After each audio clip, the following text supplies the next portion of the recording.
అందరికీ నమస్కారం. నేను శిరీష. ప్రస్తుతం మనతో పాటు ఉన్నారు ప్రముఖ ఆధ్యాత్మికవేత్త, జ్యోతిష్య వాస్తు పండితులు, లలితాదేవి ఉపాసకులు బ్రహ్మశ్రీ నానాజీ పట్నాయక్ గారు. గురుగారితో మాట్లాడతాం. నమస్కారం గురుగారు. శ్రీమాత్రే నమః.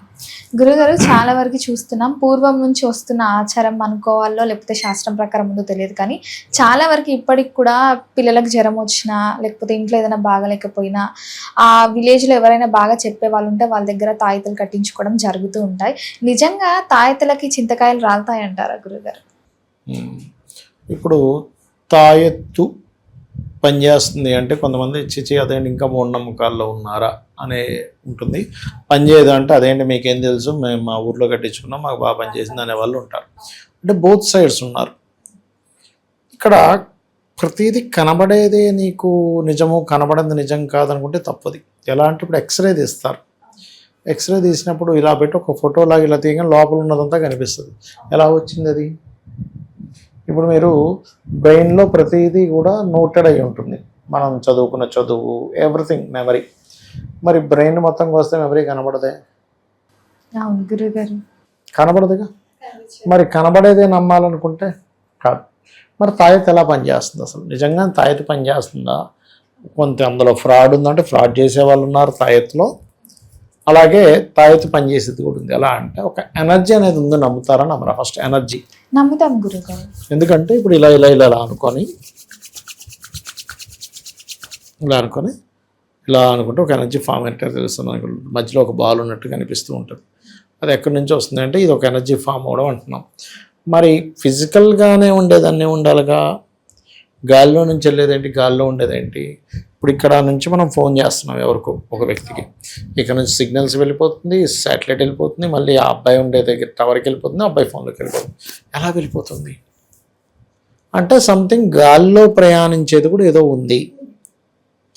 అంటే గాల్లో ప్రయాణించేది ఒకటి ఉంది, మన కంటికి కనబడకుండా విత్ ఇన్ సెకండ్స్లో ఇక్కడ నుంచి అమెరికా వెళ్ళిపోతుంది. అది ఎలా వెళ్ళిపోతుంది అంటే అది తరంగాలు అంటున్నాం. తరంగాలు అంటున్నాము, రకరకాలు చెప్తున్నాం. ఇవాళ రేపు ఇంకోటి ఏదో కొత్తగా ఈ మధ్య ఏదో రీసెర్చ్ చేశారు. ఇప్పుడు మనకి అష్టసిద్ధులు అని ఉన్నాయి. అష్టసిద్ధుల్లో మనకి పుట్టపతి సాయిబాబా గారు కూడా తీసేవారు. ఇట్లా అని చైన్ తీసేవారు, విభూతి తీసేవారు. దాని అష్టసిద్ధుల్లో ప్రాప్తి సిద్ధి అంటారు దాన్ని. అంటే మనం పక్క రూమ్లో ఏదైనా పెట్టి ఇక్కడ తెప్పించుకోవచ్చు. దాన్నే మన వాళ్ళు ఈ మధ్య ఏదో సైంటిస్టులు ఒక ప్రయోగం చేసి పక్కదాన్ని ఉండేదాన్ని ఇక్కడ తెచ్చుకోవచ్చు అనేది ఏదో సైంటిస్టులు ఏదో కనిపెట్టారు. దాన్ని సైన్స్ పరంగా కనిపెట్టిందేమో ఎస్ కరెక్ట్ అంటున్నాం.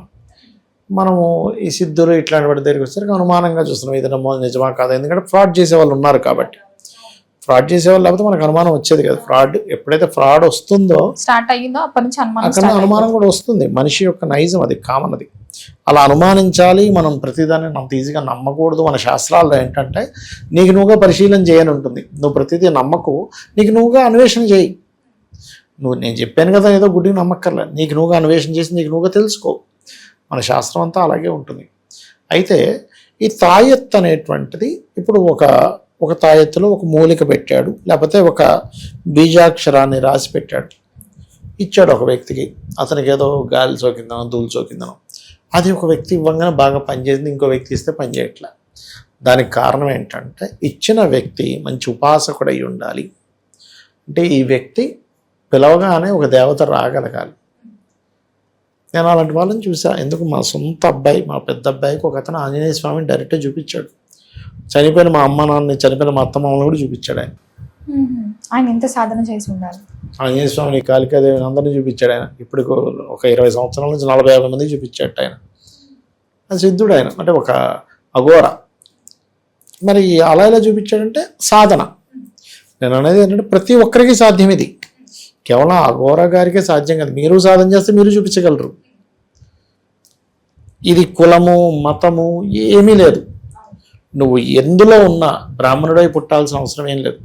దేవతకి బ్రాహ్మణుడా, లేకపోతే ఇంకో తక్కువలో పుట్టిన వ్యక్తా, లేకపోతే ఎస్టీయా, ఎస్సీయా, ఓసీయా ఏమీ ఉండవమ్మా. దేవతకి మనిషే. అన్ని చీమలు మనకు అన్నీ ఒకలాగే ఎలా కనిపిస్తాయి, దేవతకి అందరం ఒకలాగే కనిపిస్తాం. మనం పెట్టుకున్నావు నేను బ్రాహ్మణుడిని, నువ్వు కాపువి, నువ్వు చౌదరివి అని, లేకపోతే నువ్వు ముస్లిం అని, నువ్వు క్రిస్టియన్స్ అని ఇవి పెట్టుకున్నా ఏమీ లేవు. దేవతకి అంతా ఒకటే, అన్నీ చీమలే దేవతకి. ఇక్కడ ఏంటంటే ఎవడు భక్తిగా ఒక తపస్సుగా చేశాడో అతనికి ప్రసన్నం అవుతుంది దేవత. ఆ ప్రసన్నమైనటువంటి ఆ శక్తి, ఆ వ్యక్తి ఆ శక్తితోనే ఒక తాయెత్తిస్తాడు, అది పనిచేస్తుంది. అయితే ఇందులో 99% ఫేక్లు ఉంటారు. ఏదో తాయెత్తి వీడి నమ్మకంతో పనిచేస్తుంటాయి కొన్ని. అమ్మాయి నేను ఎక్కడ పోయి తాయెత్తి కట్టుకున్నా కదా, నాకు మంచి అయిపోతుందని నమ్ముతాడు. ఆ నమ్మకం ద్వారా కొంత పనిచేస్తుంది. ఆ మనిషి నిజంగా ఎనర్జీ ద్వారా కొంత పనిచేస్తుంది, నమ్మకం ద్వారా కొంత పనిచేస్తుంది. ఎలా అంటే దీని మీద ఒక రీసెర్చ్ చేశారు సైంటిస్టులు. ఎలా అంటే ఒక 20 మంది సపరేట్గా పెట్టుకొని, కొంతమందికి ఏమో అసలు ఏ మెడిసిన్ ఇవ్వకుండా మేము మీకు అద్భుతమైన మెడిసిన్ ఇస్తున్నాము, దీని ద్వారా మీకు ఇమీడియట్లీ తగ్గిపోతుందని ఇచ్చారు. అందులో ఏ మెడిసిన్ లేదు, ఒక ఇంజెక్షన్స్ ఇచ్చారు. ఇంకొంతమందికి నిజంగా మెడిసిన్ ఇచ్చి ఇందులో పెద్ద ఇది ట్రయల్స్ కోసం చేస్తున్నాం, ఇది పని చేయొచ్చు పని చేయకపోవచ్చు అన్నట్టుగా ఇచ్చారు. వీళ్ళందరూ ఏ మెడిసిన్ ఇవ్వని వాళ్ళు నిజంగా మెడిసిన్ అనుకొని అబ్బా చాలా బలంగా ఉన్నాం అనుకున్నారు. వీళ్ళందరూ అబ్బాయి ఏంటోనండి మీరు ఇచ్చారు నిజమే, మీరు చెప్పింది ఎందుకు అది సరిగ్గా పనిచేయట్లేదు అన్నారు. అంటే మనిషి యొక్క ఫీలింగ్. ఇప్పుడు మీరు వినే ఉంటారు, ఒక ఖైదీని కళ్ళకు గంతలు కట్టి ఈరోజు నీకు ఆఖరి రోజు, నీకు శిక్షాసనం ఎలా అంటే ఒక పాముని చూపించారు. ఫస్ట్ ఈ పాముతో కనిపిస్తున్నాము నీకు అన్నారు. తర్వాత కళ్ళకు గంతలు కట్టేశారు, 2 పిన్లు ఇలా గుచ్చారు. వాడు నిజంగానే చచ్చిపోయాడు. ఎందుకంటే వాడు మైండ్ లోపల వాడిని టెస్ట్ చేస్తా, ఆ ఖైదీని టెస్ట్ చేస్తే విషం ఉంది వాడి బాడీలో. అంటే వాడు బ్రెయిన్ క్రియేట్ చేసుకుంది. అంటే ఒకటి మన నమ్మకం, రెండవది నిజంగా ఉపాసనతో వాళ్ళు ఏదైనా ఇచ్చారా. ఈ 2 విషయాల మీద మనకు తాయెత్తు అనుకోండి, ఒక యంత్రం అనుకోండి, ఒక మంత్రం అనుకోండి పనిచేస్తూ ఉంటుంది. ఫస్ట్ మనం నమ్మాలి, ఆ వ్యక్తి ఉపాసన ఉండాలి. ఈ 2 కలిస్తే అద్భుతాలు వస్తాయి మళ్ళీ. అవును గురుగారు. ఇప్పుడు చిన్నపిల్లలు ఉంటారు చూడండి, తాయెత్తు దాకేందుకు నేను మీకు చిన్న ఎగ్జాంపుల్ చెప్తే, చిన్న పిల్లలు బోరుని ఏడుస్తుంటారు. వాడికి అమ్మమ్మలు నానమ్మలు ఏం చేస్తారు, ఇలా ఉప్పు తీసి ఇలా తిప్పేసి పడేయగానే వాడు ఆపేస్తాడు. ఎక్కడి నుంచి ఆపేశాడు అంటే మన చుట్టూ ఉండే ఆరా ఒక నెగిటివ్ ఎనర్జీని క్రియేట్ చేసుకుంది.